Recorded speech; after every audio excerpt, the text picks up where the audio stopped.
Julia, mikä sun vuoden kohokohta on ollut tänä vuonna? Mun vuoden kohokohta on kyllä ehdottomasti ollut tää yökkäripäivä. Tää päivä on ollut kyllä nyt paras kaikista. Mun vuoden kohokohta tänä vuonna oli se, kun meidän lapset meni pari jonossa nukkariin ihan hiljaa.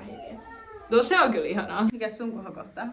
No, koko päivän metsäretki sekä lumisota nyt, kun on tullut lunta niin lasten kanssa. Totta, toi on hyvää. Niin on. Eilen oli tosi kiva päivä.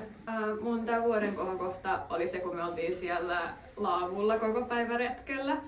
Ja ehkä varsinkin se, kun me nukuttiin päikkäreitä siellä laavussa lasten kanssa ja katseltiin sitä järvimaisemaa ja yritettiin kuunnella luontojen ääniä, mutta kaikkia naurattiin. Toi oli sama, minkä mä sanoin. Oliko? No, mutta se oli kivaa. Niin oli. Mikä Sofia sun vuoden kohokohta on? Se kun oltiin lasten kanssa poliisimuseossa. No, se on ollut varmasti aika ihana retki. Joo, kyllä. Mikä on Camilla ollut sun vuoden kohokohta tänä vuonna töissä? Niitä on niin monta, en saa sanoa ihan